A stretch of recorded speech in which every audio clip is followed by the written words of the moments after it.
arrancamos. 38, sí, buen quórum, buen quórum.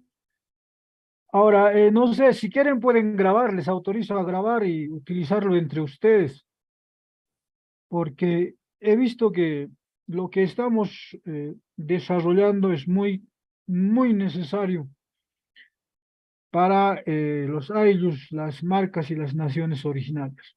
Pueden grabar, utilizarlo con sus amigos, con sus compañeros, con sus autoridades, Por favor, doctor. con, con sus huauquemasis, como se dice en quechua, en aymara sería con los Xilatanak. Están autorizados. Bueno, a ver, en la clase anterior hemos expuesto eh, la contradicción del colonialismo.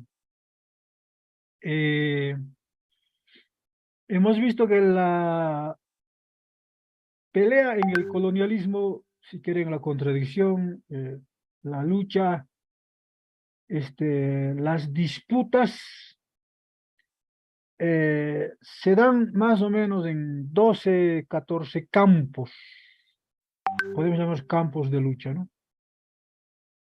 Ahora bien,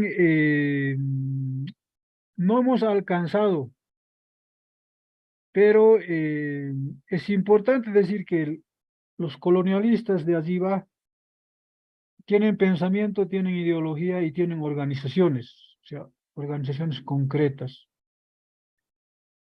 Eh, Vuelvo a reiterarles, porque algunos pueden hacer estudios y lecturas de esto, que las grandes teorías e ideologías del colonialismo son el cristianismo inquisitorial, ¿no? Que dice que los indios no tenemos ni Dios, ni ley, ni gobierno. Así rechazan el derecho de las naciones originarias al Estado, al derecho y a la religión. Esto sigue vigente, porque no conviene hablar solo en teoría, al aire. Yo creo que Doctor, además, aló, Amauta Ispa Bayón, bienvenido. Eh, Porque los cristianismos, en mi opinión, se han ensanchado, han proliferado, se dice, ¿no? Proliferar quiere decir aumentar en cantidad. El resultado es que ahora hay más sectas protestantes y también hay más iglesias católicas que se han metido en las comunidades profundamente. Ahora, sociológicamente, ¿cómo podemos explicar eso? Porque como esto es una universidad, tenemos que dar una breve explicación de por qué ha proliferado las iglesias cristianas en las comunidades. Yo tengo mi propia opinión. Eh, la primera etapa, el aumento de las iglesias protestantes, en mi opinión se dio porque cuando llegaron las iglesias protestantes a Bolivia, más o menos 1900, ofrecían una cosa que era importante en ese tiempo a las comunidades, la alfabetización.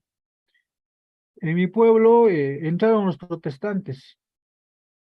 A mi tía Loteria, a varios tíos les convencieron porque les iban a enseñar a leer, que era una necesidad, vamos a decir, desesperante de las comunidades, saber leer y escribir para entender la escritura y los documentos coloniales del colonialismo. Entonces, ahí era una necesidad. Después, la segunda ola y la tercera ola es, digamos, la llegada de las iglesias protestantes de Europa, de Estados Unidos, ¿no? La pregunta es, ¿por qué nuestra gente se ha vuelto cristiana? Los más viejitos e incluso los más jóvenes ¿Cómo explicas eso? Yo creo que eso es porque, en primer lugar, las comunidades originarias siempre fueron bien religiosas. Hubo un desprecio a las religiones originarias, entonces estas religiones más o menos practican la hermandad comunitaria. Y en lo conceptual, muchas de nuestras abuelas, abuelos e incluso actuales dirigentes y comunarios escuchan el discurso cristiano que es más o menos de tipo comunitario, de hermandad, y ponen debajo de los dioses andinos a las deidades cristianas. Eh, claro que están reforzando lo que impusieron los inquisidores en la colonia, ¿no? Porque los inquisidores en la colonia impusieron todas las vírgenes, Carmen, la Virgen de Guadalupe, todas las vírgenes y los santos, ¿no? Sobre todo el Tata Santiago. Entonces, muchos originarios creen que el Tata Santiago es el dios Illapa o un Achachila, un cerro de ahí de la comunidad. Para sintetizar, ¿no? Porque después podemos hablar largo. Ahora bien, la pregunta es, ¿estas religiones cristianas de las comunidades van a ser un obstáculo? O sea, ¿van a ser enemigos de la descolonización y la reconstitución? Esa es la pregunta, ¿no? Porque el proceso de reconstitución ha comenzado. A nivel nacional ya se está trabajando, algunos con sus propios recursos, con mucho esfuerzo, pero ya es un proceso necesario, irreversible e imparable. Ahora, ¿qué solución le damos? ¿Tienen derecho los comunarios a ser de los pentecostales, testigos de Jehová, bautistas? ¿Tienen derecho? Sí. Desde la libertad de creencias y la libertad de expresión tienen derecho. O sea, por los tratados de derechos humanos internacionales de las Naciones Unidas, tienen derecho. A ver, la Constitución boliviana no está muy claro eso de la libertad de pensamiento, creencias y, y expresión. Usted sabe, ¿no? Que la Constitución del MAS ha sido redactada. Yo lo digo por comunistas y MNZistas. Ahora, la solución, por tanto, es la diversidad religiosa. No hay salida. Pues no le vas a obligar a descreer o a abandonar a una señora de 55 años que está cerca al cementerio de sus creencias, no sé, bautistas, pentecostales. No, no. Ahora, además, hay sociológicamente la gente necesita creer en algo para sobrevivir, sobre todo en la pobreza, ¿no? Necesita agarrarse de algo. Aunque científicamente nunca le va a dar nada el Dios cristiano, aunque sea católico o, ¿cómo se llama o protestante? No le va a dar nada en la realidad práctica, pero la gente necesita creer, necesita poner en su cabeza esperanzas, ¿no? Entonces, la solución es la diversidad religiosa, el pluralismo religioso. Ahora hay algo interesante ahí, ¿no? No sé si leyendo la Biblia desarrollan su inteligencia, ¿no? Porque para este proceso de descolonización necesitamos gente muy, muy inteligente, que sepa leer bien, que sepa redactar bien oficios, memoriales, resoluciones, estatutos. Eso tal vez es lo positivo, pero tiene que ser con un sentido científico, no dogmático, ¿no? Porque cuando yo estaba redactando la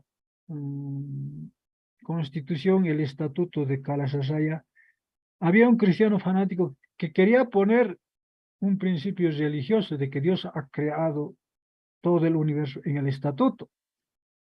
Con dos compañeros les rechazamos. Eso no puede entrar en el estatuto, en una constitución. Entonces, esto de la religión es todavía una ideología colonial.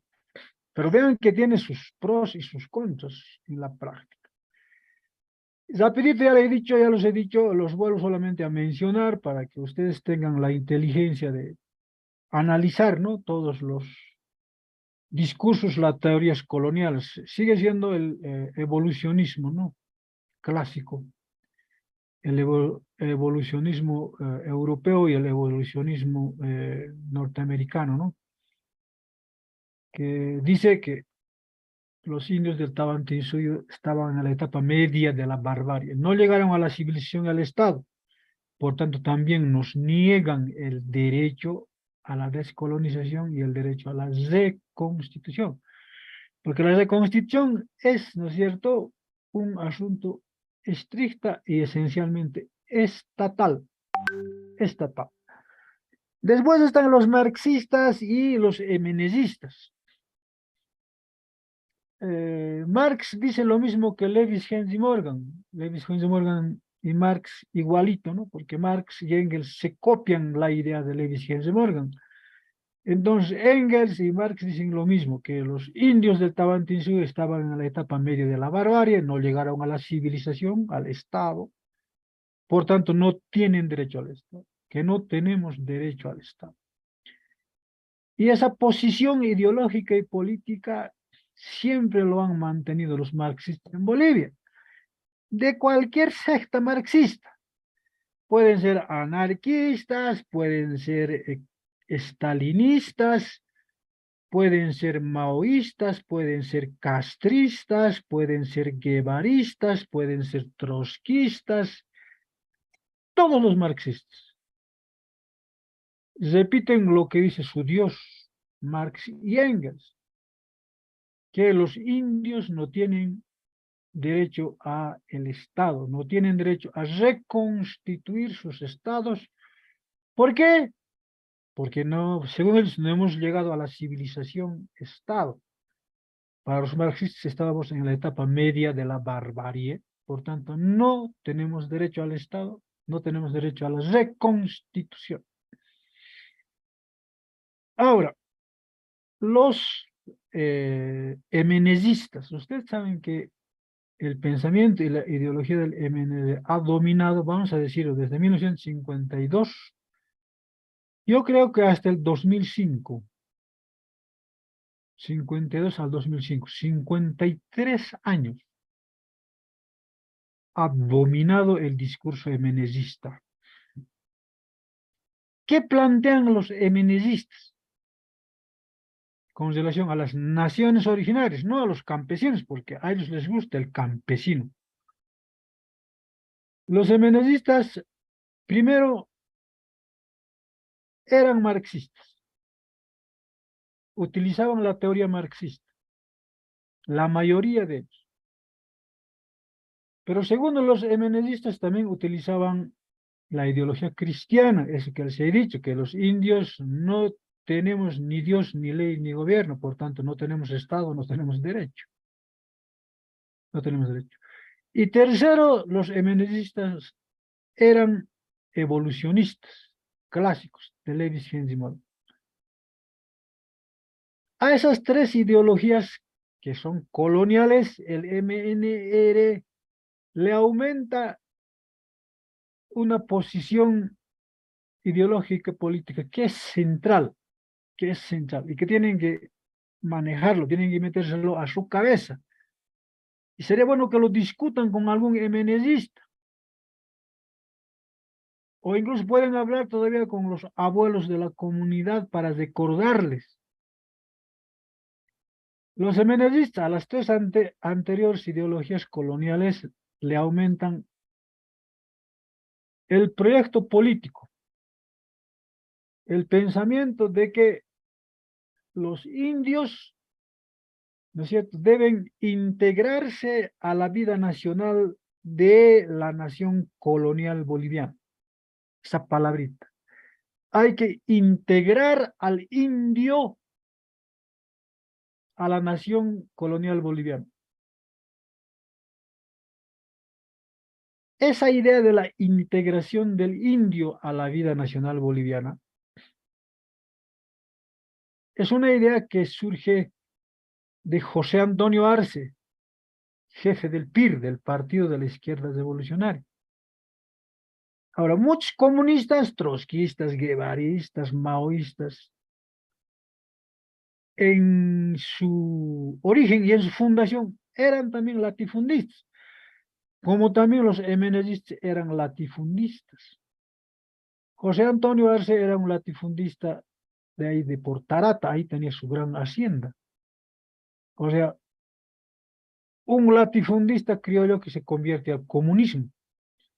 O Víctor Párez Tensoro también era un latifundista con su hacienda en San Luis, descendiente de, ¿cómo se llama este? Fundador de Tarija a Fuentes, no me acuerdo su nombre.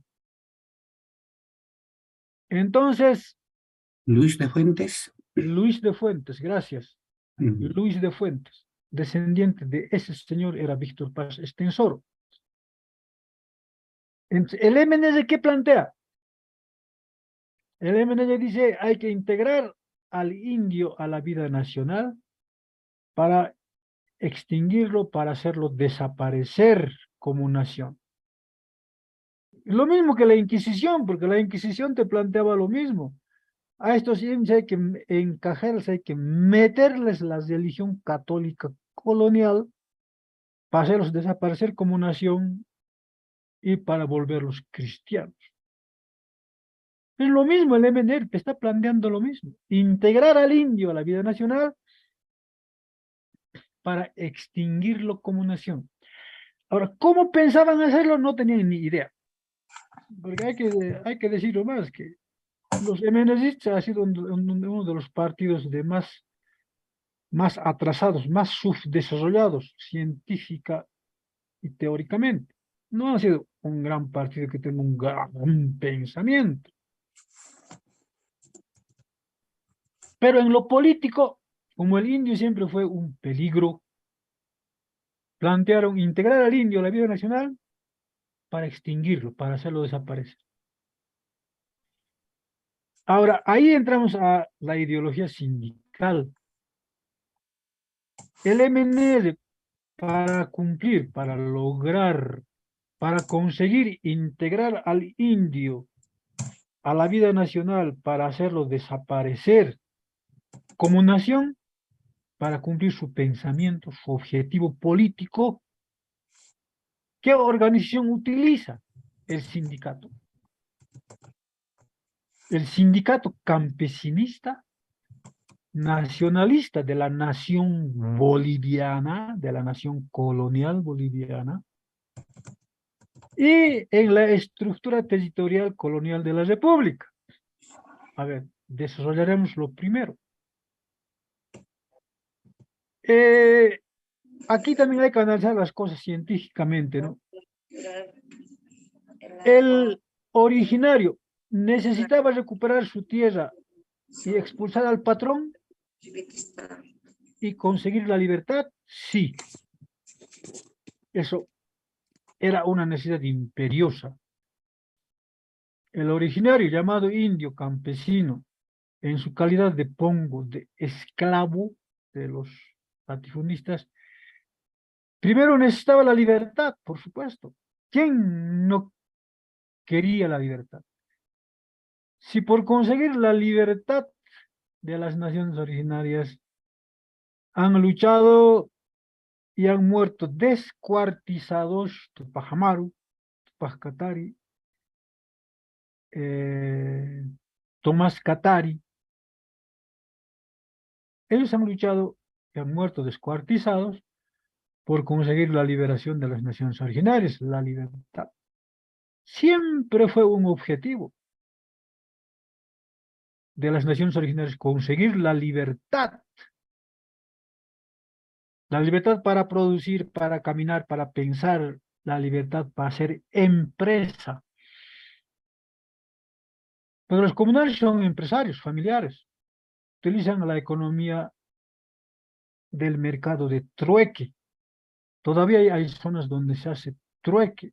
En muchas ferias se hace trueque. Eso es economía, vamos, que podemos llamar economía ancestral de mercado. Pero eso es libertad. Eso no podían hacer como pongos, como esclavos. No podían hacer eso como esclavos, como siervos. Tenían que trabajárselo para el patrón y estar a las órdenes del patrón. Y dentro de la libertad es la libertad de la propiedad, recuperar las tierras ancestrales.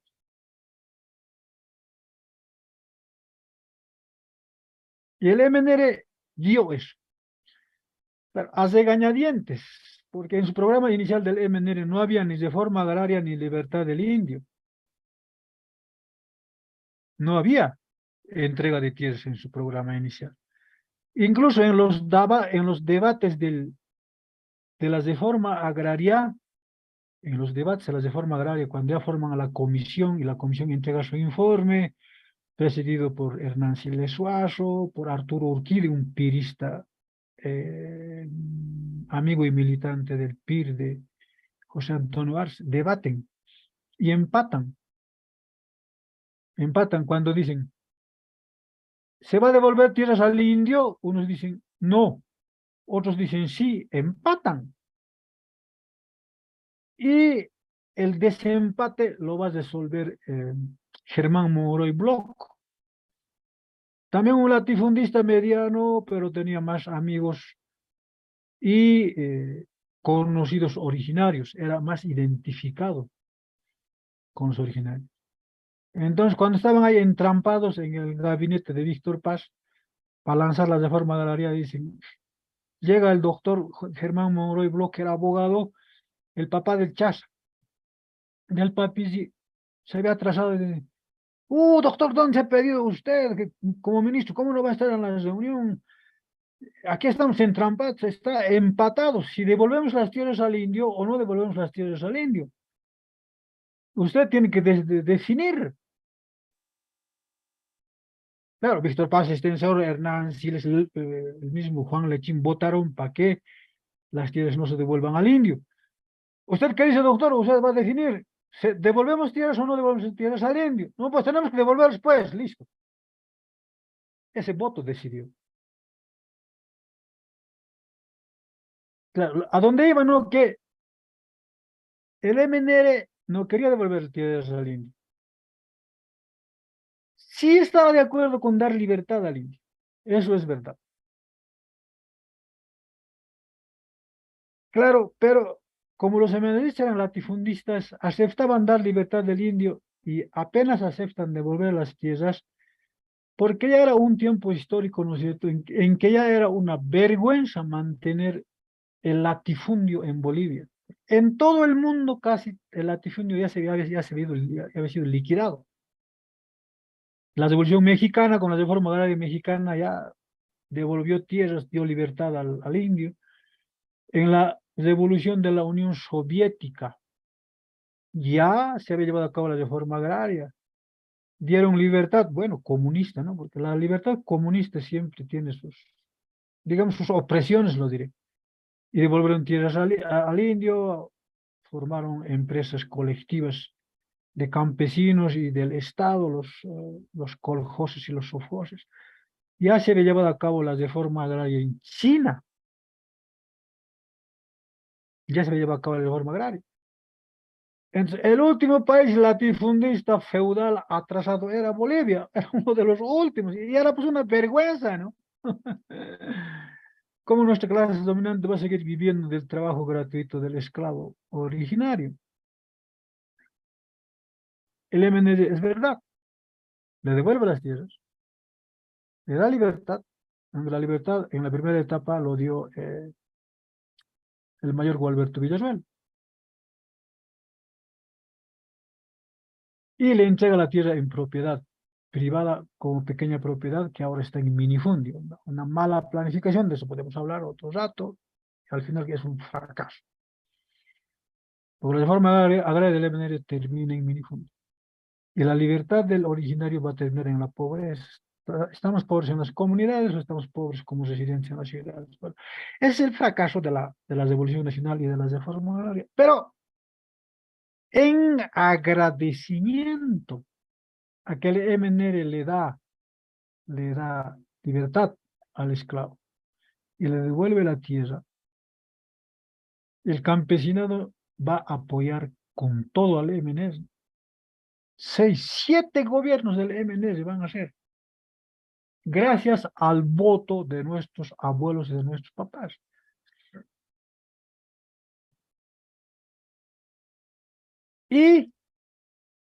Pero el MNR por detrás, ¿no? En los libros, en las universidades, ¿qué está planteando? Integrar al indio a la vida nacional para desaparecerlo, para extinguirlo. A ese objetivo político sirven el decreto de reforma agraria, el decreto de el voto universal, y el decreto de reforma agraria, voto universal, y ¿qué más? Sí, eso. Fíjense el MNR. Son inteligentes, claro. Están siendo como patrones, ¿no? Víctor Paz como patrón. A estos indios les vamos a dar la tierra, les vamos a dar el voto universal, les vamos a dar libertad, pero para integrarlos a la vida nacional y para hacerlos desaparecer como nación. Inteligente, ¿no? Eso es ideología, eso es pensamiento. Y eso se ha ejecutado desde 1952 hasta el 2005 por el MNR y sus partidos amigos, digamos, la ADN, el NFR, la UCS, todos son amigos de esa ideología.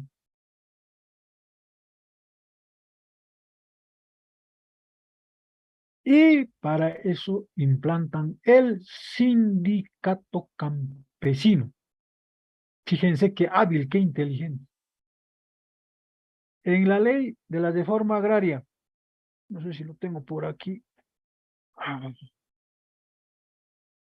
No, no está por aquí en mi escritorio, pero en la ley de reforma agraria, un artículo dice que los campesinos para defender la tierra y la revolución nacional deben organizarse en sindicato campesino. Ahí lo vuelven nacionalista de la nación colonial boliviana al originario. Le vuelven en un colonialista de su propia nación originaria. Y claro, con esa ideología están de acuerdo todos los partidos marxistas, todititos. Claro, si la idea de la integración del indio a la vida nacional nace de la cabeza de un pirista, de un marxista, comunista, estalinista, como es José Antonio Arce, que lo va a aplicar el MNR, pero los marxistas siempre estuvieron de acuerdo en integrar al indio a la vida nacional para hacerlo desaparecer.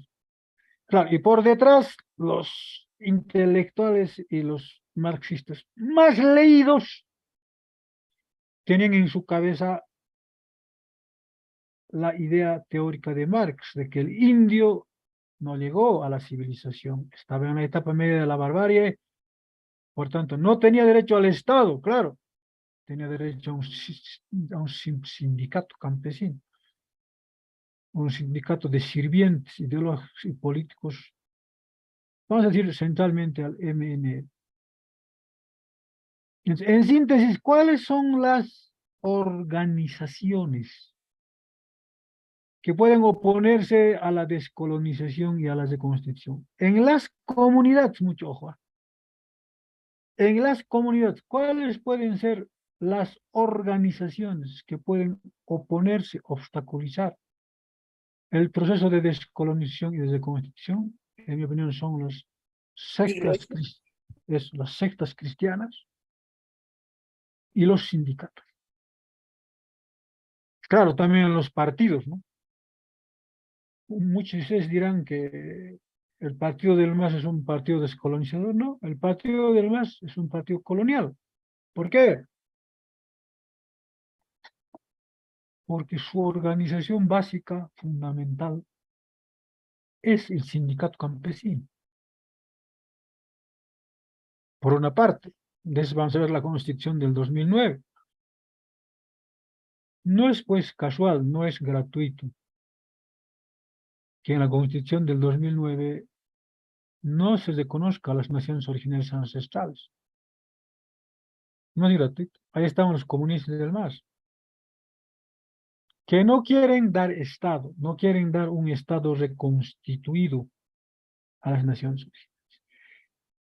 Esto les expongo para completar, ¿no es cierto?, ese análisis de el proceso y la estructura del colonialismo, que es difícil de entender, comprender y explicar.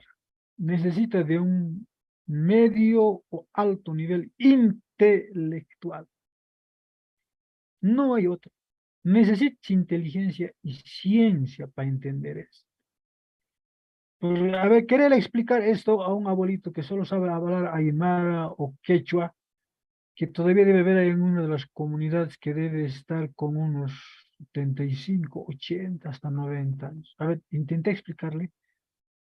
Se te va a sonreír y te va a decir, hay que seguir votando por Víctor Paz.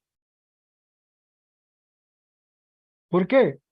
Porque me ha dado la tierra, me ha devuelto la tierra, me ha dado libertad, es verdad, y me ha dado el voto.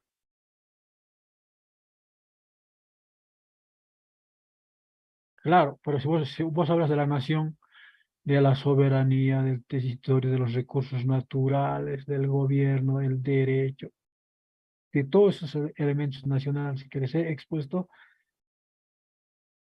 no lo va a entender, porque no va a entender los conceptos. Soberanía, uy, territorio, recurso natural. Entonces necesitamos una nueva generación de intelectuales, de científicos, de profesionales para avanzar en la descolonización, la reconstrucción. Eso como una yapa a la clase anterior. Les he mandado el programa de la estrategia de la reconstitución, léanlo, ya lo he explicado, hay que esperar hay que empezar por su Ayllu, subir al Ayllu, del Ayllu hay que subir a la marca, de la marca hay que subir a la Federación de Marcas.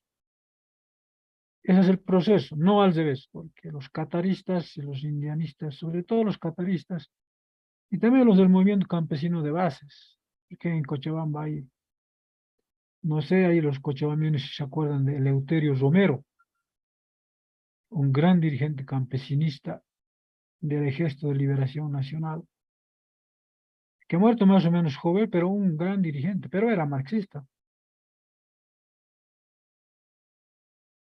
y sindicalista. Mientras más sindicalista, mientras más radical eres del sindicalismo, eres más colonialista.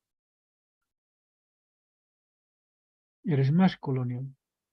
Y el modelo del Estado Nacional del 52 sigue, y lo que me preocupa es que el modelo económico de la Revolución Nacional es un fracaso, nos ha llevado a la pobreza, y si seguimos así como estamos, con el modelo del Estado Nacional que se organiza por departamentos, provincias, secciones de provincia, municipios, centrales agrarias, subcentrales agrarias y comunidades campesinas abandonadas en sequía profunda. Así, si estamos así como estamos en el Estado Nacional, vamos a camino a la pobreza y a la miseria.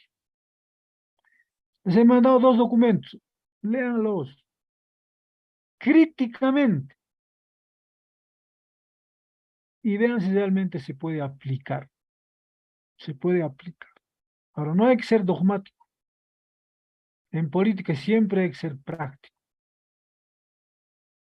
Porque tampoco te vas a ir a pelear, ¿no?, contra todos los sindicalistas. Ellos, por autodeterminación, tendrán que decidir ir por la reconstitución. Claro, algunos están envenenados, ¿no?, con el sindicalismo. Evo Morales los ha envenenado realmente. Por eso ha querido destruir y ha destruido en gran parte el CONAMAC, ¿no? porque el CONAMAC es parte de esta ideología de la reconstitución. Entonces, esto como YAPA. Hasta ahí, preguntas, opiniones, comentarios para seguir avanzando. 12:25. Uy, Doctor, una preguntita. dale, Agustina. No estoy viendo la clase, pero es por vía virtual en cada clase. Sí, dime, no hay problema. No sé si diste tarea, trabajos, doctor. Sí, ¿cuál es el trabajo? A ver, el primer trabajo que tienen que hacer es tener la lista de los 12 elementos del derecho. Ese es el primer trabajo. Tienes que copiarte si no has ido a clases presenciales. Ahora lo repito, no hay problema. Si quieren, para los que no han estado, anótenlo. Porque esos 12 elementos del derecho, ustedes tienen que verificar y constatar si existe y funciona en su comunidad. O si quieren también en su barrio. Da lo mismo en su barrio urbano. Porque si han visto ustedes, nosotros estamos planteando la reconstitución de las naciones originarias, desde el Sulcayo a la Federación de Marcas en 4 niveles de gobierno. Pero también estamos planteando 4 niveles de gobierno para los estados federativos de las ciudades. Se viene el federalismo porque es una necesidad. Y ya tienen que ir pensando cómo trabajan por la reconstitución de las autonomías en 4 niveles de gobierno en cada nación originaria, pero también tienen que pensar cómo van a construir 4 niveles de gobierno en las ciudades, porque la mayoría de nosotros ahora tenemos ya casa, terreno en una comunidad originaria, en un surcayo, pero también ya somos residentes, tenemos por lo menos una casa o un lote, o vivimos en el alquiler en la ciudad. Entonces, lo vuelvo a reiterar, Agustina, ¿cuáles son los elementos del derecho? El derecho concebido como sistema de instituciones, normas, actores jurídicos y de objetivos políticos y jurídicos.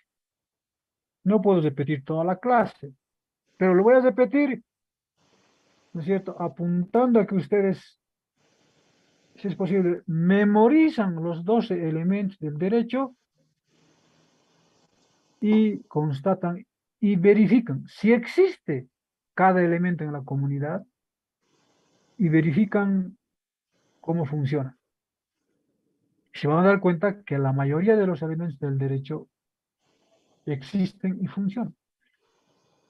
Y esto ya puede ser parte de su tesis de técnico superior, o puede ser ya la tesis, si quieren, una tesis descriptiva. Solamente escriben la tesis verificando el funcionamiento de los elementos del derecho. Eso ya es una tesis. Les voy a enseñar una clase de esto, a elaborar hipótesis descriptivas, con eso ya está. Entonces, ¿cuál es el primer elemento del derecho? Hemos dicho el objeto regulado. El derecho, los camachis siempre regulan algo. Claro, en la comunidad no hay objetos especializados de regulación, pero en el derecho positivo hay objetos especializados de regulación, derecho constitucional, derecho civil, derecho penal, derecho de familia, derecho tributario, derecho anticorrupción, ¿no? Cada derecho regula un objeto preciso. El derecho civil, la propiedad y los intercambios civiles. El derecho penal, los delitos. No es un objeto regulado. ¿Hay en la comunidad objetos regulados? Pues toda la vida comunal, el objeto regulado. Yo creo que va por ahí. Si quieren, las normas ancestrales o los estatutos actuales, sean sindicales o otros, regulan toda la vida comunal. Establecen un gobierno comunal. No sé. Primer elemento, objeto regulado. Segundo elemento del derecho son las entidades legislativas. Las entidades, las instituciones legislativas que hacen la norma, que hacen la ley. En el mundo andino, ¿quién era pues la entidad legislativa? Vamos a decirlo, en Tiwanaku, famosos naciones collas o Tawantinsuyo. Era la misma comunidad, claro, apoyados por amautas. En Aymara le dicen los equenis, en quechua los umayos, ¿no? Más inteligentes, amautas, maestros, pero legislaba toda la comunidad. La misma comunidad era una entidad legislativa, porque la Amazú, Amayuya, Amaqueya, Amahuanche, Amasapa, todos los amas, hay 28, 30 años. Eso lo han inventado, lo han creado como legisladores las comunidades, entidad legislativa. Ahora, por ahí ustedes ya viven en una autonomía indígena, por ahí son de, no sé, de Gutiérrez, a ver, de los Uruchipayas o de los Yuras, ya tienen estatuto. Y en su estatuto hay entidad legislativa, ¿cómo funciona? Pero la entidad legislativa, la institución que hace las leyes es fundamental. Sin esta institución que hace las leyes, las normas, no habría ni Estado ni derecho. Ahora, lamentablemente en los estatutos sindicales no hay entidad legislativa, porque para los marxistas y para los fascistas del MNZ, o sea, no conviene que haya entidad legislativa, porque ellos son centralistas. En cambio, cuando una comunidad tiene una entidad legislativa, tiene la capacidad de crear instituciones, crear derechos, uf. El primer poder de todos los poderes políticos es el poder legislativo, porque el poder legislativo es el único que puede crear poder ejecutivo, como la Asamblea Constituyente. Las asambleas constituyentes o las microasambleas constituyentes para hacer estatutos en Surcayo, en Ayo, en Marca, en Federación de Marca. Esas entidades legislativas hay que reconstituir. O sea, hay que recuperar el poder de la deliberación. El poder de la deliberación y el poder de legislar. Eso en los estatutos sindicales no hay. Eso hay que recuperar. Entonces, en tu comunidad, en Chulcayo, ¿existe una entidad legislativa? Tendrás que ver el estatuto sindical. ¿Existe o no existe? Si no existe, no funciona. ¿Y qué perjuicios trae? Y si existe, ¿cómo funciona? Bien, mal, deficientemente. Eso tienes que comprobar. Porque en los estatutos autonómicos, la entidad legislativa generalmente se llama un consejo. Y claro, hay que ver sus competencias en la lista, ¿no? De sus competencias. Segundo elemento del derecho, la entidad legislativa. Clave, fundamental. La entidad de la legislación, la institución legislativa, es el primer poder de todos los poderes. Tercero, autoridades jurisdiccionales. O sea, las autoridades que administran, que hacen funcionar el gobierno, las autoridades que resuelven los conflictos y las controversias.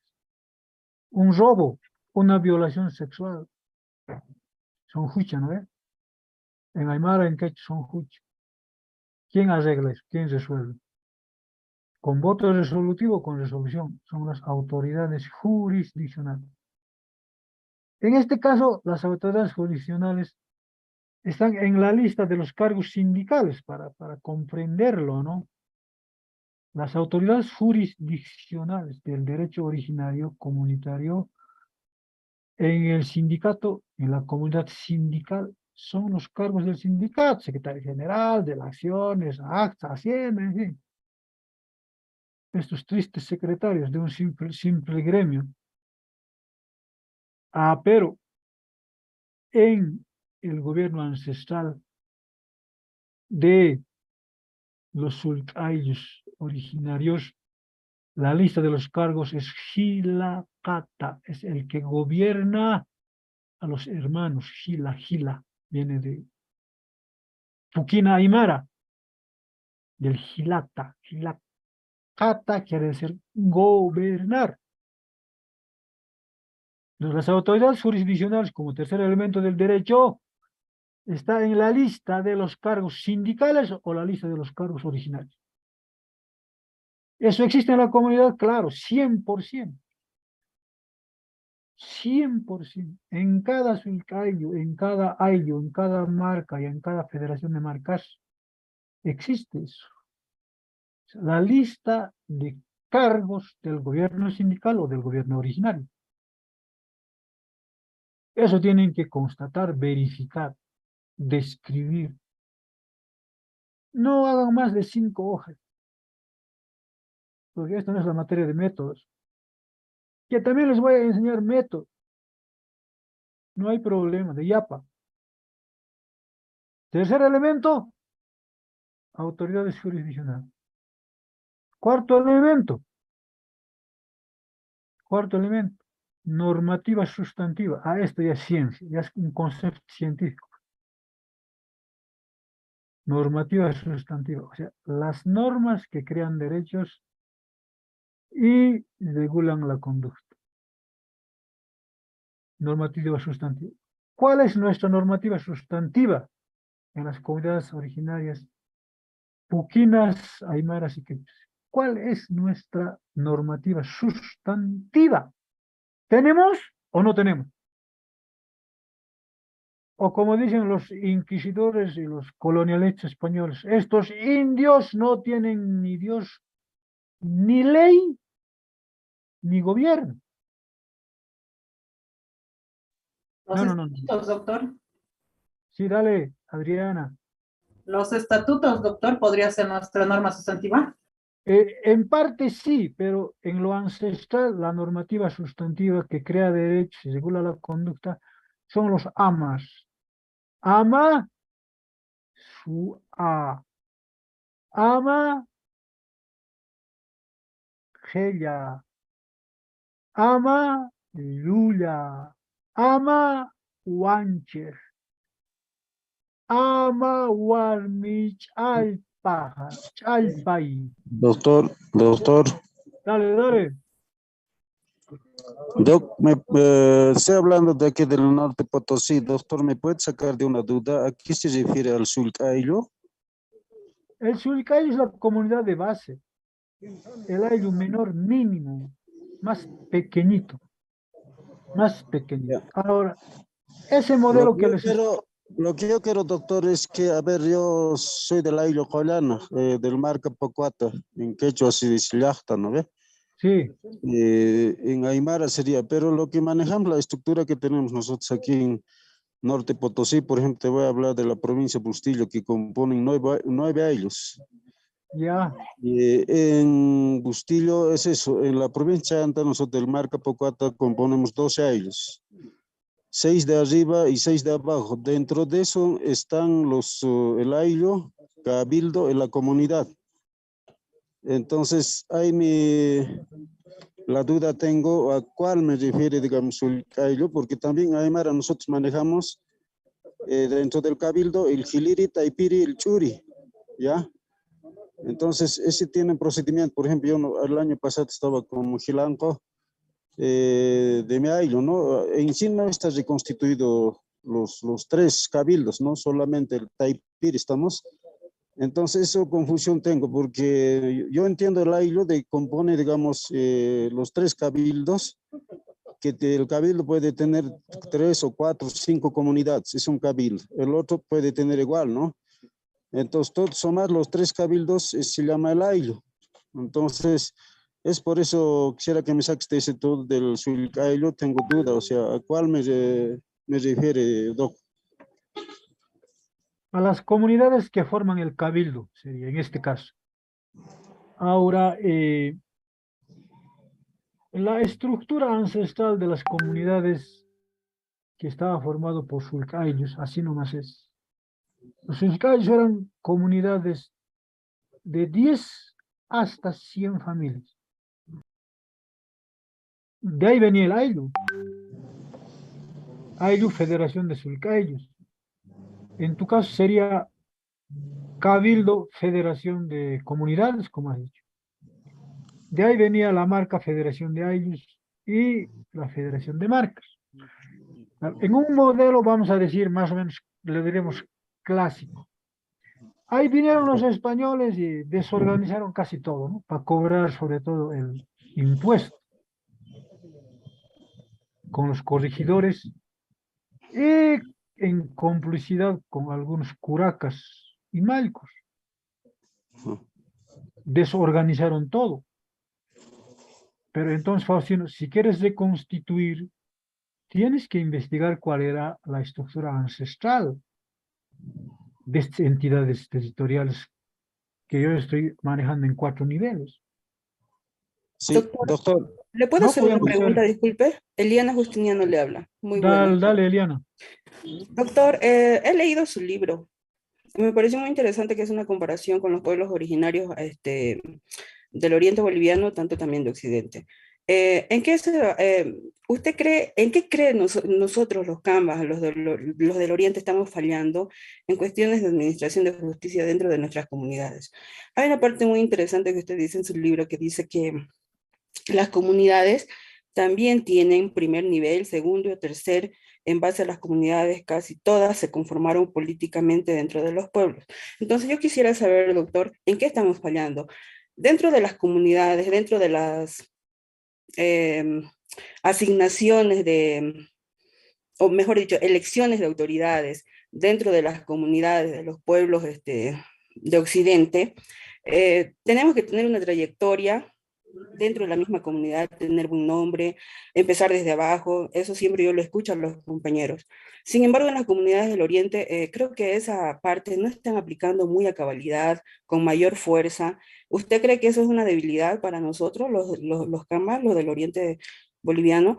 He ido yo a la comunidad, no sé, yo le mandé también a usted parte de mi investigación, he viajado yo a Camiri, y resulta de que dentro de la elección de autoridades hay uno que es de Cochabamba.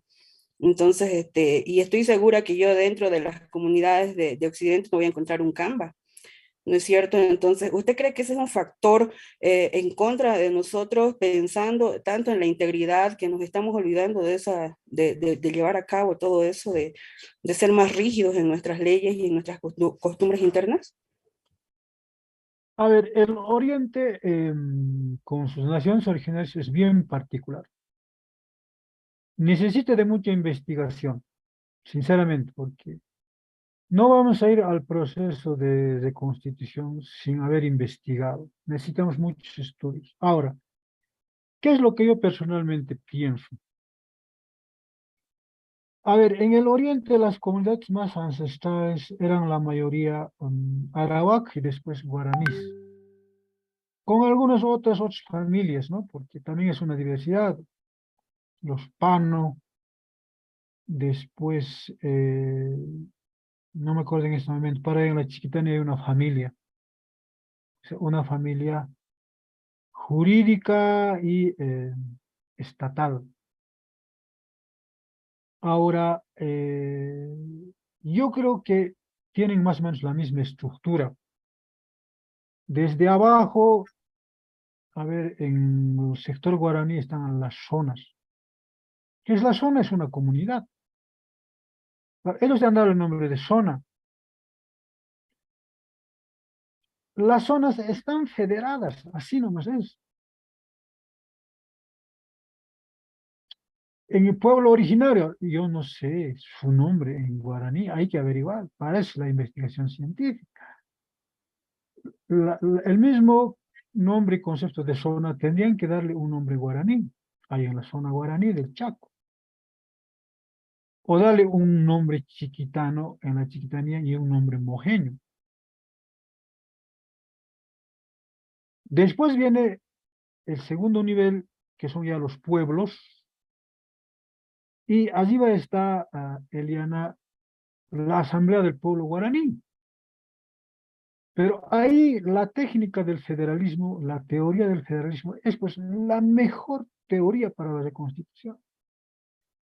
Porque la teoría centralista, la sociología de clases, la sociología liberal de pueblos contra la monarquía, no nos sirve. No nos sirve, es inútil, lo diré. En cambio, la teoría, la estrategia, la técnica y la ingeniería del federalismo es el mejor. No hay otro. Es el mejor.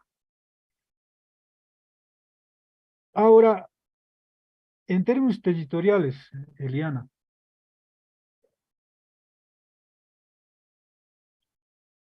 los collas tenían territorios bien delimitados en Surcayo, en Ayllu, en Marca, en Federación de Marcas, más arriba en el Suyo y en el Tavantinsuyo.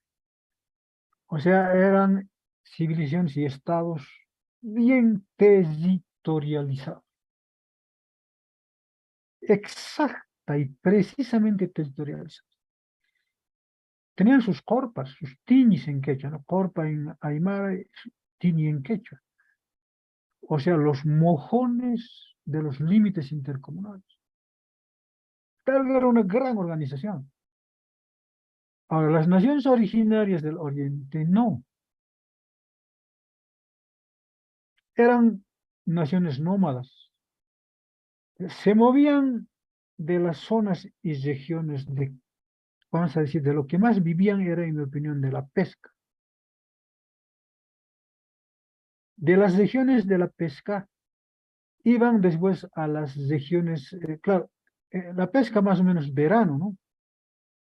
Después iban de las regiones de la pesca, de territorios de pesca, iban a las regiones de caza. Después se trasladaban a las regiones de recolección y después se trasladaban a su asiento central a la región de agricultura, porque también hacían agricultura. Por tanto, no había límites territoriales precisos. Yo estoy trabajando con los compañeros Tacaná. Claro, yo tengo ya una teoría en mi cabeza, pero la práctica siempre te enseña. Siempre te enseña. Ahí no sé, yo les voy a contar una pequeña anécdota. Cuando yo fui la última vez a Villamontes, fui al río Pilcomayo, y ahí en el río Pilcomayo había un guaraní que estaba muy triste. Hablé con él. Y ¿tú eres guaraní? Sí, soy guaraní. Y yo le pregunté directamente, ¿qué opinión tienes de que los guaraníes ya no tienen acceso de pesca al Pilcomayo? Sí, pues eso nos han hecho, ¿no? Ya no podemos pescar. Algunos individualmente pueden ir a pescar al Pilcomayo, pero como pueblo han sido privados, o sea, les han usurpado su territorio de pesca. Claro, que todavía tienen algo en el Parapetí, pero el Parapetí ustedes saben que no es, digamos, tan productor de pescado como el Pilcomayo. Entonces, ahí Eliana, tú que estás trabajando con los guaraníes, tienen que pensar de constituir, uno, territorios de pesca. Eso tienen que pelear. Porque lo que estamos pensando, discutiendo, deliberando, hoy día estamos deliberando, ya estamos en la deliberación de la reconstitución. Así nomás es, sin permiso de nadie, por autodeterminación y porque su catedrático tiene esa ideología. Ya estamos deliberando como pueblo soberano lo que vamos a hacer. ¿Cuál es mi consejo? El mismo consejo que les he dado a los Tacaná. Tienen que plantear la recuperación de sus territorios de pesca. Ahora, ¿cuáles eran, Eliana? No sé, yo siempre quise conocer el Parapetí. Me encantaría, no sé si eso es posible, tú dirás si en tiempos de lluvia podemos agarrarnos, ¿cierto? una canoa con motor y llegar hasta los bañados del Isoso, donde parece que se pierde el parapetí que no conozco y el agua penetra al acuífero guaraní. El acuífero guaraní es la reserva de agua dulce más grande del planeta. Pero tienes que plantear la recuperación de los territorios de pesca. Si no, te estarías amputando tú mismo. Y lo otro, hay que plantear la recuperación de los territorios de caza. ¿Cuáles eran? No sé, yo te estoy dando la teoría. Y además hay que plantear la recuperación de los territorios de recolección de frutos. Y claro, cuarto, hay que plantear la recuperación de los territorios de producción agrícola y ganadera. Eso en la teoría. En la práctica siempre es más complejo. Siempre es más complejo. Ahora, cuando hablas, ¿no?, del muyu de los collas, porque en los collas el muyu es, les diré, la institución, el mecanismo más sabio de la democracia y del gobierno participativo. El gobierno, para asumir los cargos del gobierno en Surcayo, es muy rotación por familia. Claro que los guaraníes no eran parte del Tawantinsuyo, Eliana.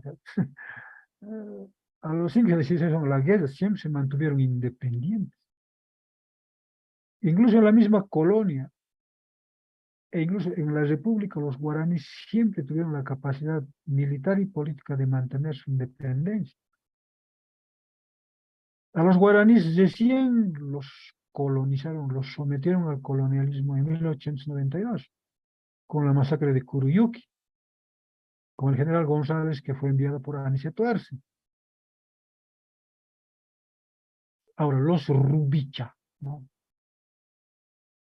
Hay grados de rubichas, sinceramente no sé, no conozco el estatuto de la Asamblea del Pueblo Guaraní. Ahora, a pesar de algunas ausencias, podemos decir, la Asamblea del Pueblo Guaraní con la autonomía regional guaraní es lo más avanzado que hay en Bolivia sobre reconstitución eliana. Pero ahora, pensando el siglo, a ver, pensando el tercer y el cuarto milenio, así les haré pensar. Pensando el tercer y cuarto milenio, pueden de ajustar con una deliberación soberana sus mecanismos de elección, sus mecanismos de gobierno, su sistema de justicia y de derecho. Claro, por supuesto que pueden. Ahora, si el modelo Colla les sirve, les digo yo, Eliana, yo creo que no adopten el muyo, porque el muyo es un concepto puquina, aymara y quechua. Pero sería ideal y muy democrático, profundamente democrático, si adoptan la rotación en la elección de cargos. Llámenle rotación y discútanlo. Discútanlo. Ahora, en las leyes, recuperen pues las leyes ancestrales. Claro, algunas leyes ancestrales, normas ancestrales, eran durísimas. Había pena de muerte en los pueblos originarios del Oriente y en los collas, sí. Había pena de muerte durísima. Si robabas una vaca ya, olvídate, despídete del mundo en el mundo colla. Ahora, en el mundo oriental, las naciones originarias del Oriente, ¿cómo era? Hay que investigar. No hay más. No hay más. Entonces, eso te puedo comentar, Eliana, ahora. Creo que era Agustina. Mira, yo estaba repitiendo los 12 elementos y Muchas gracias. surgen preguntas. ¿O no? ¿De qué, Eliana? Estamos para eso. Pero Doctor, esto que estamos Seguí haciendo, nomás, doctor, de 12 elementos. ya, ahorita voy a terminar. Eso más yo creo que vamos a hacer hoy día. ¿Alguien más quiere preguntar algo más? Doctor Sí, René Vargas. dale, Zené. A ver, doctor, creo que es importante hablar del tema de la reconstitución.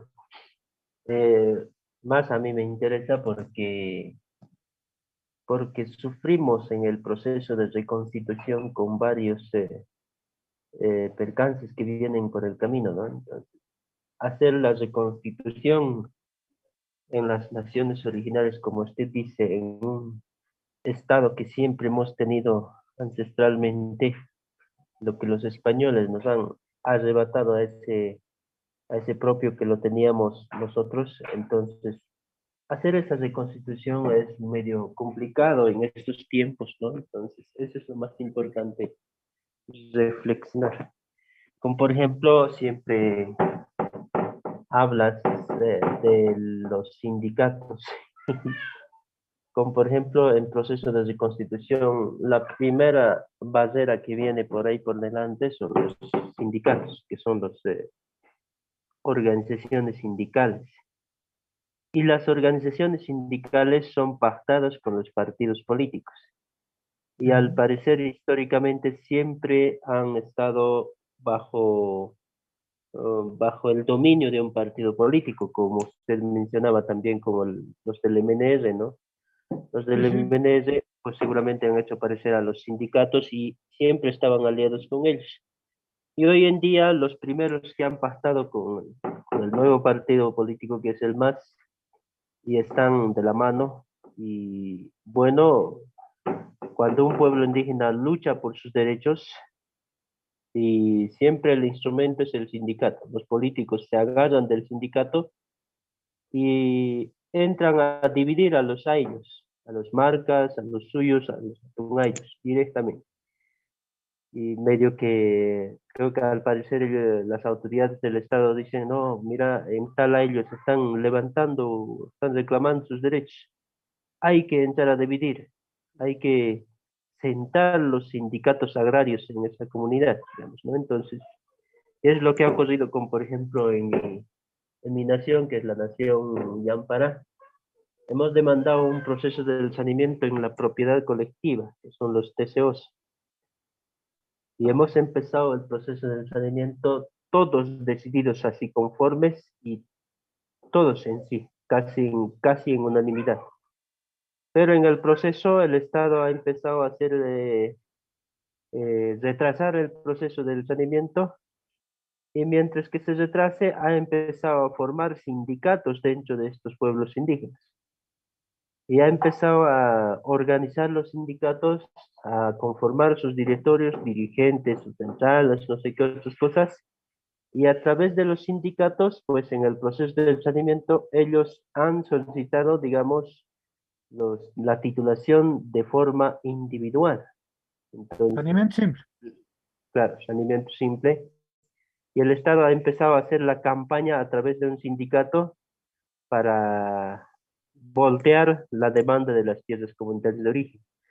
Entonces, creo que en todo aspecto la organización sindical siempre sirve para retrasar la reconstitución de las naciones originarias, ¿no? Entonces, eso es el tema que hoy en día nos debemos dar cuenta también en este aspecto, porque para mí, desde la vivencia, la reconstitución está siendo perjudicada por los sindicatos, y a pesar que hoy en día empiezan a confundir también por otra vía, digamos, de que los sindicatos también son originarios, ¿no? Entonces, o también son originarios indígenas, ¿no? Entonces, en este caso ya hasta el mismo líder del MAS decía, los pueblos nos estamos autodeterminando, ¿no? Entonces, pero ¿desde dónde estamos autodeterminando? Desde el Estado, desde el partido político, desde el sindicato, no sé de dónde, ¿no? Entonces, pero las naciones originarias, para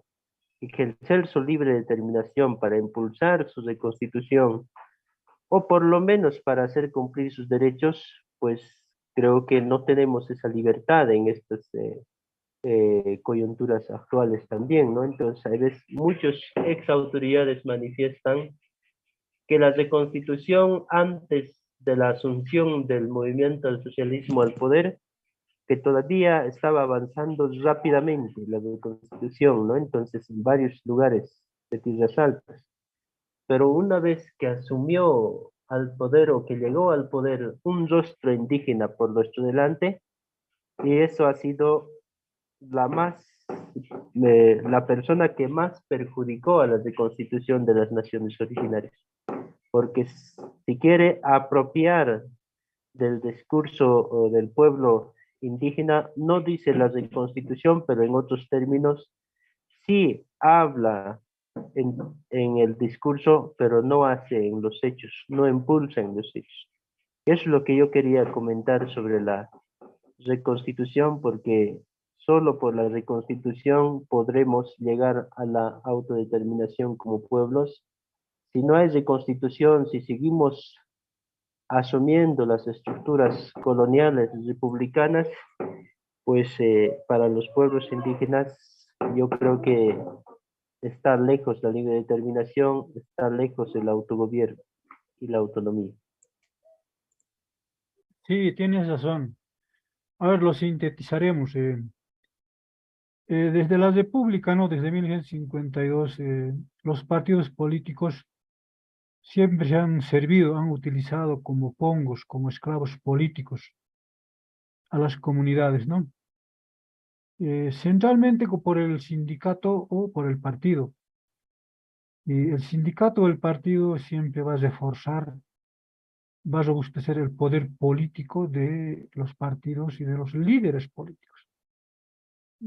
Para no hacer mucho análisis, el sindicato era la base del poder de Víctor Paz Estenssoro.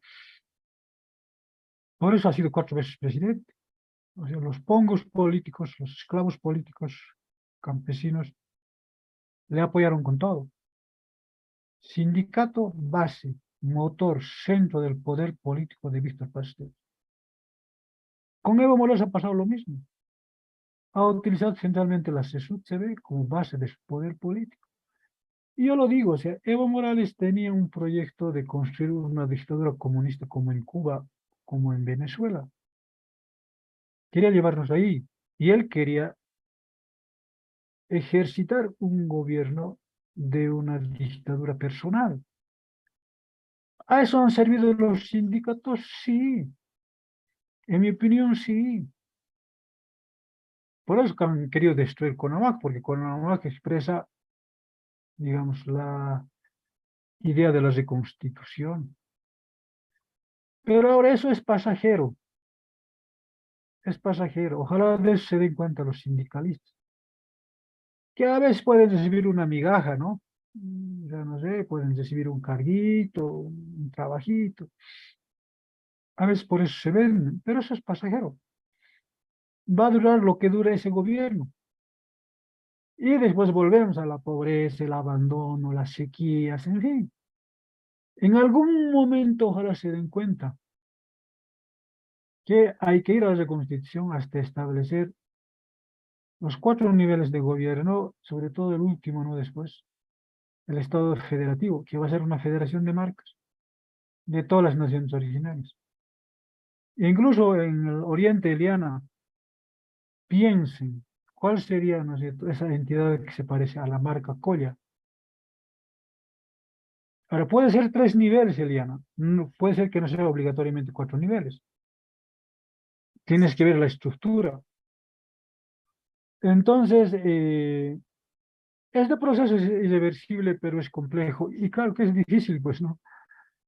Lo que han destruido, lo que han usurpado, ¿no es cierto? Los sistemas de dominación que han impuesto en 500 años no lo vamos a reconstituir, ¿no es cierto?, en 10 años. Va a ser un proceso más o menos largo. A mí me alegra que ustedes, la mayoría son jóvenes, y ojalá asuman el proceso. Ahora, la otra cosa que no debemos olvidarnos es que no solo tenemos que hablar de constitución estatal y política. En algún momento hay que hablar de la constitución productiva.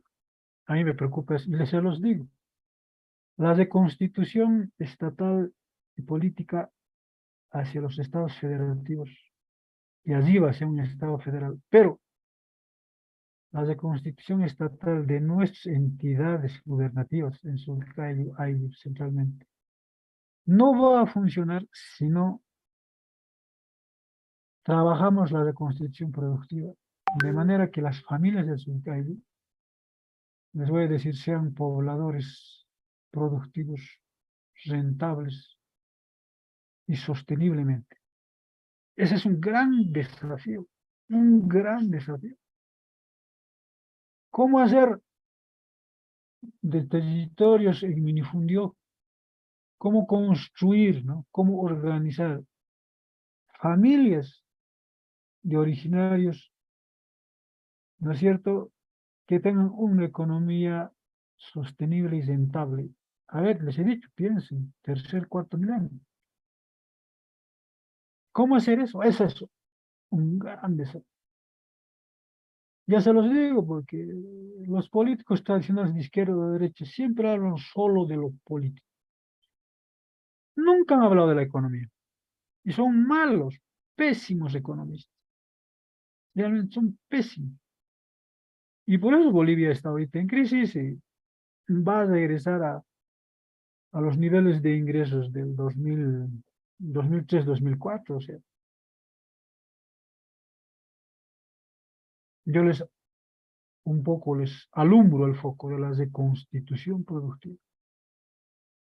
Claro, yo estoy planteando, entre otros, la reconstitución estatal. Yo personalmente tengo proyectos para la reconstitución productiva. Les anuncio, ¿no? Les lanzo el foco.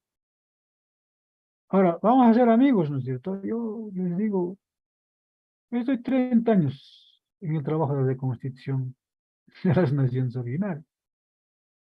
Si la Pachamama y Dios me dan vida, viviré unos 15, 20 años más, y esos 15, 20 años lo voy a dedicar al trabajo de la reconstitución estatal, estatal de las naciones originarias. Y para que funcione eso, lo voy a dedicar a la reconstrucción productiva de las naciones originarias. Es un trabajo. Yo les digo, yo creo que vamos a tomarnos entre 20 y 40 años. En el camino hay que hacer una nueva asamblea constituyente. ¿Es fácil? No, no está fácil. Pero hay que seguir trabajando. Hay que seguir trabajando. Yo les voy a mandar los dos estatutos, el de Calasasaya y el de los Puquinas de Antaquilla. Los voy a colgar aquí, no sé si lo he colgado. Lo cuelgo y léanlo, estudienlo y comiencen a deliberar. Les digo, hermanos, la futura Asamblea Constituyente ya ha comenzado con estas nuestras estamos deliberando ahorita. Lo mismo que se va a discutir en esa Asamblea Constituyente Central, o lo que se va a discutir en la microasamblea constituyente del Surcayo o de la Comunidad Autónoma Urbana. Ya estamos. El proceso constituyente, la deliberación constituyente ya ha comenzado con estas discusiones. Y algunos pueblos ya están. Por ejemplo, los Puquinas de Antaquilla ya tienen su estatuto, ya están reconstituidos, ya han hecho su deliberación constitucional.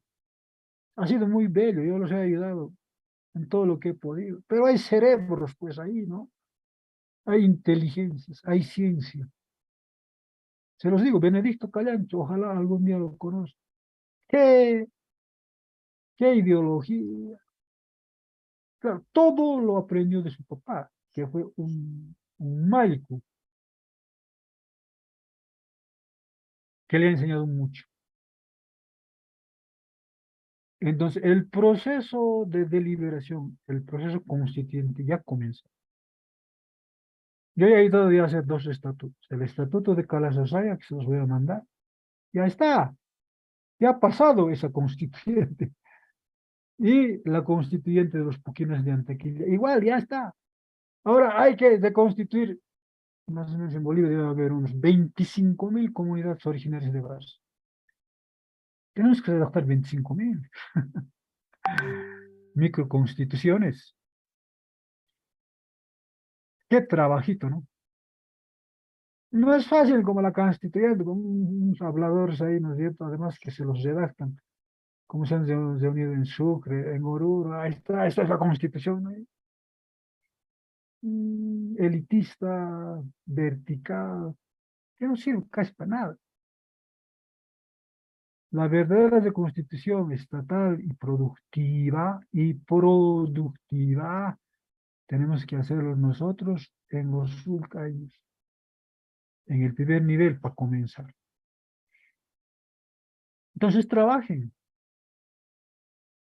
y mejor se hacen estatutos perennes, que no aceptan de forma total.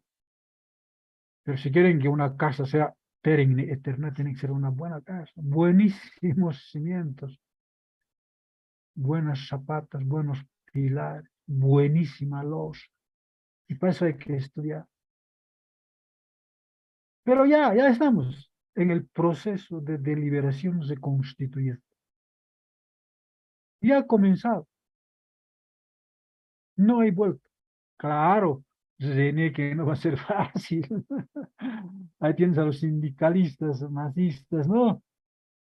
Que no quieren saber, no quieren escuchar. Para ellos el sindicato fascista nacionalista es el mejor, bla, bla, bla, bla, bla, bla. Bueno, son la 1:10, porque esto es desde 11:30 a la 1 nomás. 11 minutos ya nos hemos pasado. Yo pensaba entrar al tema de los recursos naturales, pero creo que ya nos hemos pasado. Doctor, Sí, dale, Francisco. gracias, doctor. Bueno, el tema de reconstrucción es un tema, es un desafío a la vez, creo que es sumamente importante y lo que nos da es un insumo. Me alegra mucho. Quería, por favor, si podía terminar de exponer así con de lo que estaba, los elementos de derecho, que es muy productivo, me parece. Por favor, doctor, estamos en 4, falta podría acabar eso para tener ya, tal vez aquellos estudiantes que no hemos estado en su clase, por favor, solicitaría. Ya, dale. Entonces, el cuarto elemento, hemos dicho que son las autoridades jurisdiccionales. Primer elemento, objeto regulado. Segundo elemento, el legislador. Tercer elemento, autoridades jurisdiccionales. Ahora sí, sí, tercer elemento, autoridades jurisdiccionales, que son la lista de cargos, ¿no? Esas son las autoridades que tienen jurisdicción. La lista de cargos. Cada cargo tiene su propia competencia, su propia facultad, ¿no ve? El cuarto elemento vendría la normativa. Ahí estábamos la normativa sustantiva.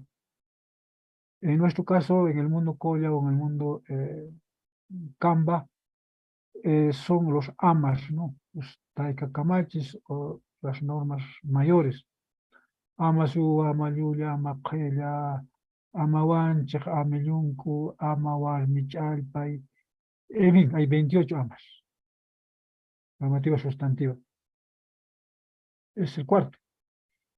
Quinto es la normativa procedimental. Ya cuando aparece una controversia, un conflicto, una pelea, un robo, una violación sexual, hay que aplicar un procedimiento, la ley procedimental. En quechua se llama, ¿no es cierto? Y Maina justicia Ruey, lo vamos a decir para darle un nombre. ¿Cómo vas a aplicar la justicia? Ahí, digamos, hay unas etapas, instancias generales en todas las comunidades, collas o cambas. La comisión del hecho, la investigación del hecho, tienes que investigar, nunca dejen de investigar. Tienes que comprobar con pruebas que se ha cometido el hecho por algunas personas. Entonces viene la deliberación en directiva o deliberación popular en la asamblea de la comunidad. Tanta chavis. Ese es el procedimiento. Hay un procedimiento para resolver conflictos y controversias, tienen que investigar. Y ahí pues, está en su cabeza de la gente. A veces está en el estatuto. Quinto elemento. Después tenemos normativa procedimental, conflicto, controversia, el desacuerdo. Porque si no hay desacuerdo, no hay pelea, no hay recursos a la autoridad. Tiene que haber desacuerdo, controversia, conflicto. Y eso por supuesto que hay. Cada vez que hay una pelea, un robo, no sé si asesinato, hay controversia. Sexto elemento. Séptimo elemento, las partes interesadas, las damnificadas y los damnificadores. Generalmente el damnificado, la víctima, se presenta ante las autoridades. Dicen, ¿cierto? Las vacas del Pedro Quispe, no sé, se han entrado a mis jutos, ¿no? A mis mazorcas de maíz y se lo han comido todo. Tiene que devolverme. Y no quiere devolverme. Entonces, usted son justicia, tienen que hacerme responder. Demandantes y demandados. Hay pues, claro que hay. Vean los cuadernos de los votos resolutivos. Ahí están las partes, con nombre y apellido. Séptimo elemento. Octavo elemento. El sistema de resoluciones. O sea, el sistema de votos resolutivos. 8. Eso está en general en los sindicatos y también comunidades originarias con voto resolutivo. Esa es una herencia del MNR. Deberían llamarle a sentencia originaria o resolución originaria como mínimo. Octavo elemento. Eso está en los cuadernos de actas, pues claro, tienen que leer algunos. Hay cuadernos de actas donde ¿no es cierto? Se escriben las resoluciones o votos resolutivos. 8. Ejecutoria final de la sentencia del voto resolutivo o de la resolución. Ejecutoria final.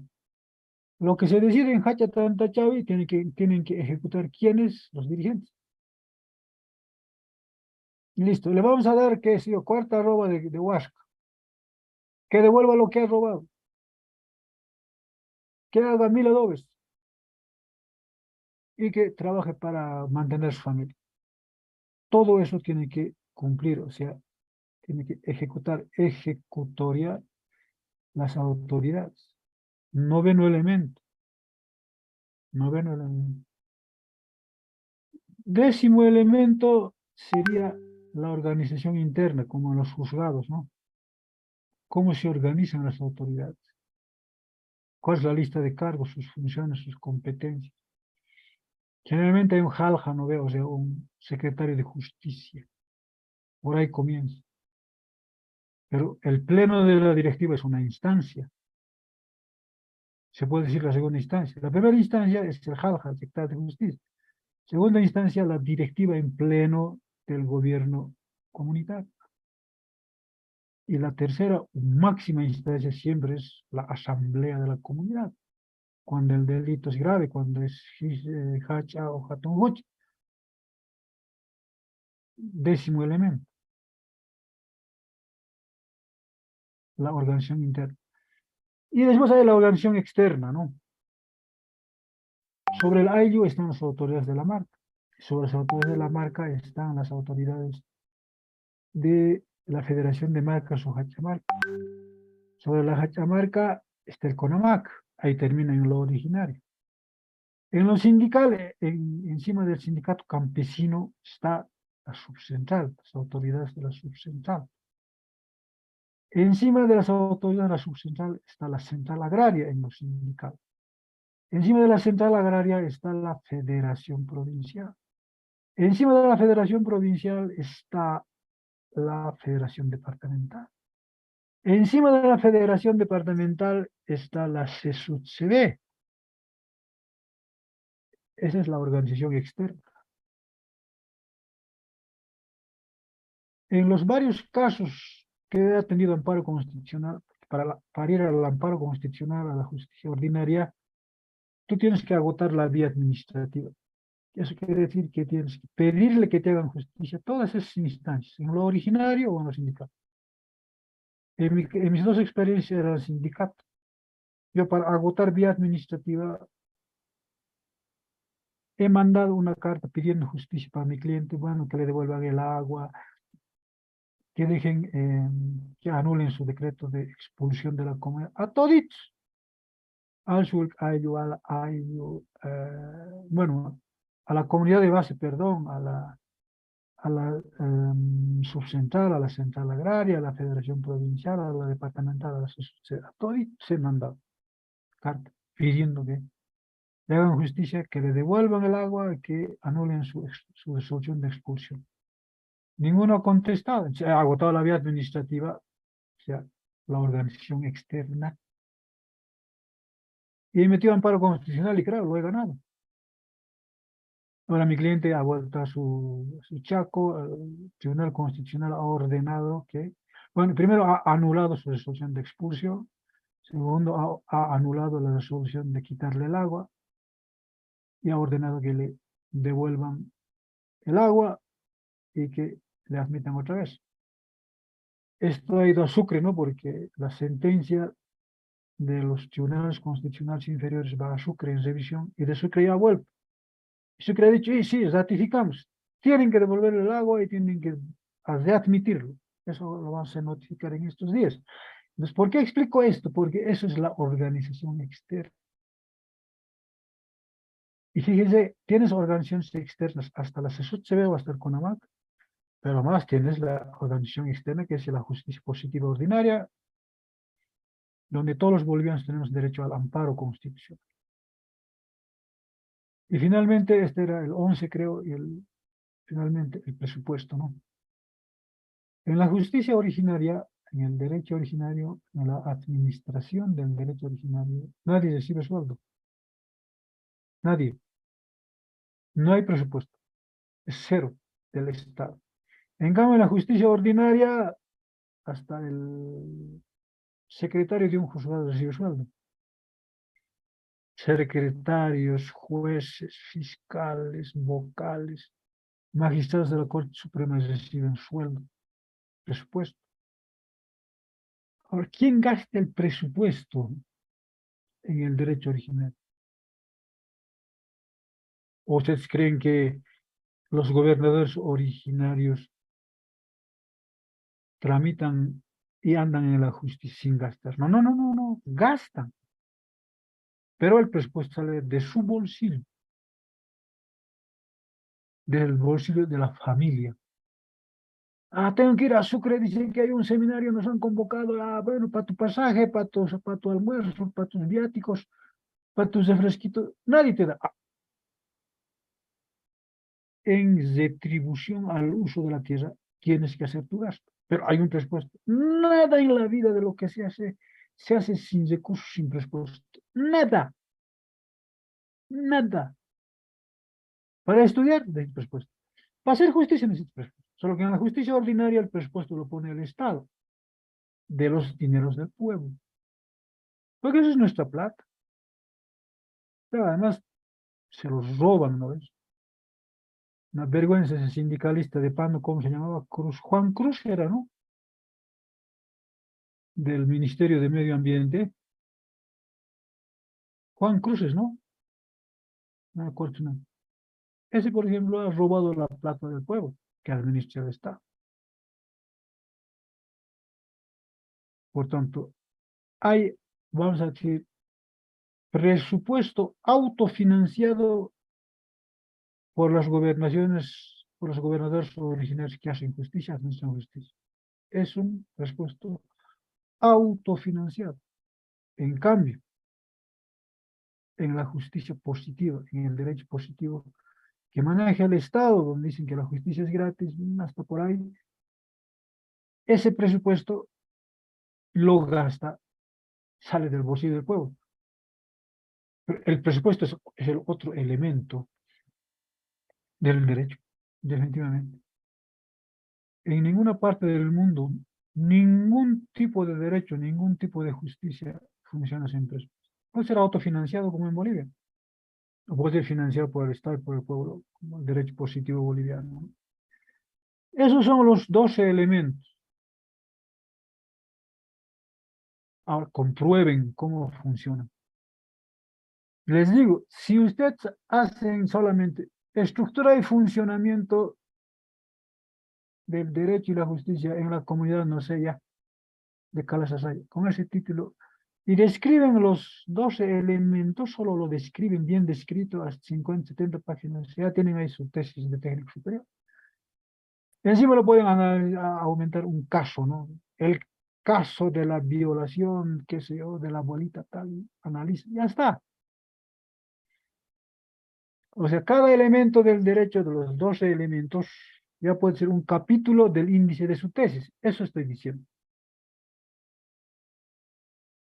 Les estoy simplificando el trabajo. Porque a veces uno, ¿por dónde empiezo? ¿Qué hago? Uta, por tu cabeza pasan miles de cosas. No, no, no. Comenzar describiendo los elementos del derecho en tu comunidad. Analizar, estudiar, observar, escribir.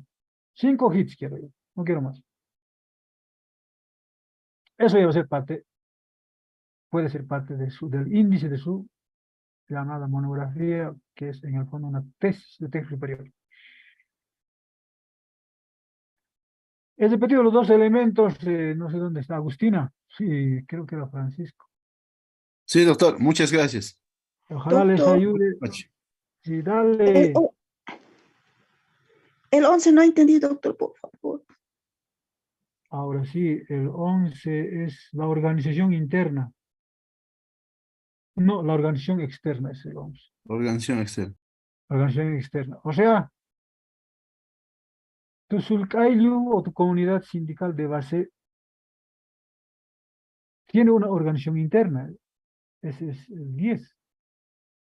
Su lista de autoridades están en estatuto. Es la organización interna. Como en un juzgado, el juez, el secretario, el diligenciero o notificador, esa es la organización interna. Encima de eso hay la organización externa. En el caso de los juzgados de la justicia positiva, está el Consejo de la Magistratura, ¿no ve? Que administra los salarios, las admisiones, los ascensos, en fin. Es necesario un sistema de derecho claro. En nuestro caso, la organización externa son las autoridades superiores, que de alguna manera, por estatuto también, ¿no es cierto?, controlan, regulan, a veces corrigen algunas cosas. La organización externa a el sistema interno. ¿Alguna cosa más? No sé, me he El pasado 12, yo con doctor, cuánto. por favor. ¿Qué más hay, Agustina? El 12, por favor, doctor. El 12 es el presupuesto, los recursos financieros. A ti te sale afuera. ¿Cómo te vas a salir si estoy repitiendo para ti? Bueno, el 12 es el presupuesto, los gastos autofinanciados de los gobernadores originarios o de los sindicalistas, que a mí no me gustan mucho. Y el presupuesto. Una fiscalía tiene un presupuesto, se paga al fiscal, a sus asistentes. Un juzgado tiene su presupuesto, pues se paga al juez, se paga a la secretaria, juez, secretaria, auxiliares, diligenciados. Hay un presupuesto. Jóvenes, no hay nada que se hace en la vida que no se hace sin gastos y presupuesto. Nada. No sé a los que son solteros. Hasta para enamorar a una señorita que puede llegar a ser tu esposo, que es lo normal. Necesitas presupuestos, ¿no? Para estar pitbull necesitas gastar jabón, ropa, champú. Si vas a llevar al cine necesitas. Nada en la vida se hace sin presupuesto. Y ojo, en la justicia y el derecho originario, el presupuesto es autofinanciado. ¿Por quiénes? Por las familias. Es así, a no ser que en tu comunidad el alcalde les pase un sueldo a las autoridades originales, puede ser también, no sé. Pues, Describí eso, observar, describí, escribí. 5 hits. Así van a entender el derecho original. Esa es la mejor forma de entender el derecho original. Ojo, les hablan solo del primer nivel, ¿no? El primer nivel. No estoy hablando del aire, más arriba es un poquito más complicado, solo en el primer nivel. No sé si no hay nada más, entonces suspenderíamos aquí, ya son 1:30. Casi siempre nos pasamos. Pero lo hacemos con el afán y el gusto de que ¿Hasta qué aprendan. fecha, doctor? No, ¿Qué tal? hasta el final. Me lo van a entregar esto junto con el trabajo tienen que redactar oficios, tienen que redactar informes, ¿qué más hay? Demandas y resoluciones, sobre todo resoluciones. Es que tienen que entender esto primero. Para hacer una resolución penal, o sea, de enjuiciamiento judicial penal, entonces, si no entiendes esto, no, pues, no vas a poder avanzar. Si no has leído los cuadernos de actas, votos resolutivos, no vas a entender. Por eso, esta parte es primero importante. Después Muchas viene, gracias, doctor. después viene lo que realmente tenemos que aprender a hacer en la materia.